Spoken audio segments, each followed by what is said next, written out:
Hi guys, last వీడియోలో మనము joints గురించి చూసాము. జాయింట్స్ డెఫినేషన్ అంటే ఏంది, సో ఎట్లా 2 or 3 టేబుల్స్ ఎట్లా కంబైన్ చేస్తాం అనేది మనం లాస్ట్ వీడియోలో క్లియర్గా చూసాము. సో గైస్, ఈ వీడియోలో joints how many types of joints ఉన్నాయి దాని గురించి డిస్కస్ చేస్తాం. టోటల్గా త్రీ టైప్స్ ఆఫ్ జాయింట్స్ ఉన్నాయి. So inner joint, outer joint, cross joint.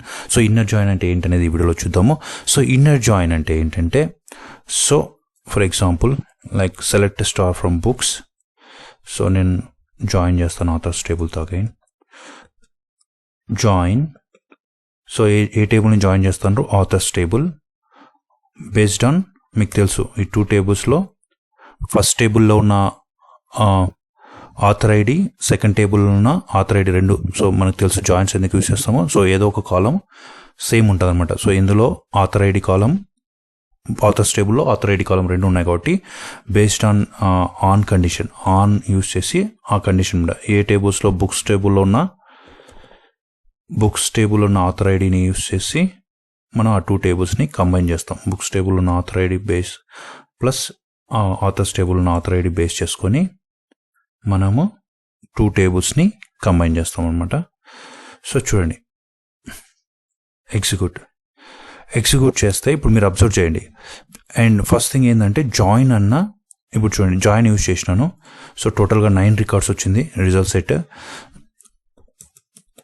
Inner join చూడండి, ఇక్కడ టోటల్ 9 రికార్డ్స్ ఉన్నాయి కదా. ఈవెన్ ఇన్నర్ జాయిన్ యూజ్ చేసి ఎగ్జిక్యూట్ చేసినా కూడా so total result set 9 same output వస్తుంది అనమాట. ఎందుకంటే జాయిన్ అన్న ఇన్నర్ జాయిన్ అన్న ఒకటే. ఓకే, గుర్తుపెట్టుకోండి, జాయిన్ అన్న ఇన్నర్ జాయిన్ అన్న ఒకటే.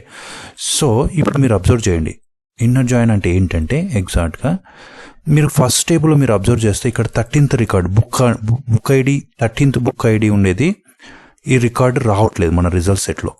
అబ్జర్వ్ చేయండి, ఆర్టిఫిషియల్ ఇంటెలిజెన్స్ ఉండే టైటిల్తో రికార్డ్ రావట్లేదు. బుక్ ఐడి 13 లేదు చూడండి రిజల్ట్ సెట్లో.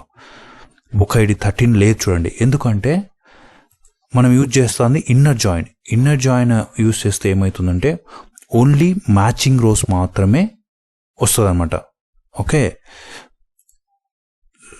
ఓకేనా? సో అదనమాట ఇన్నర్ జాయింట్స్ యూజ్ చేస్తే. చూడండి,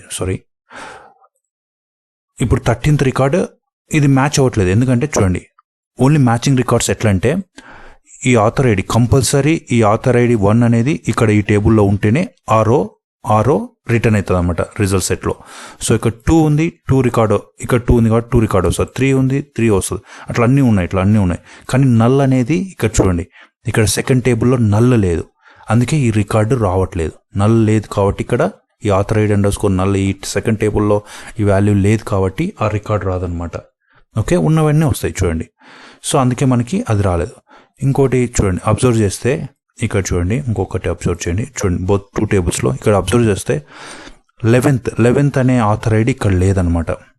ఈవెన్ 7th అనే టెస్ట్ నేమ్ కూడా ఇక్కడ లేదు చూడండి. అవి కూడా వచ్చిండవు రిజల్ట్ సెట్లో. 7, 11 అనేది బుక్స్ టేబుల్లో లేవు కాబట్టి అవి కూడా రావు అనమాట. చూడండి, ఇక్కడ ఎక్కడ 7, 11 రికార్డ్స్ లేవు ఆథర్ ఐడితో. సో ఇన్నర్ జాయిన్ అంటే ఓన్లీ మ్యాచింగ్ రోస్ మాత్రమే రిటర్న్ చేస్తుంది. So that's it for this video. So inner join అంటే ఇన్నర్ జాయిన్ అన్న ఒకటే, బట్ బోత్ ఈ ఆథర్ ఐడి సెకండ్ టేబుల్లో కూడా ఉంటేనే, మ్యాచ్ అయితేనే ఆ రికార్డ్స్ రిటర్న్ చేస్తుంది. నాన్ మ్యాచింగ్ రికార్డ్స్ రిటర్న్ చేయదన్నమాట రిజల్ట్ సెట్లో. సో అట్లాంటి సిచ్యువేషన్లో ఓన్లీ మ్యాచింగ్ కావాలనుకున్నప్పుడు మనము ఇన్నర్ జాయిన్ యూజ్ చేస్తాము. జాయిన్ అన్న ఇన్నర్ జాయిన్ అన్న ఓకే. సో నెక్స్ట్ వీడియోలో outer join again divided into 3 types. So outer join గురించి నెక్స్ట్ వీడియోలో చూద్దాం. That's it for today's video.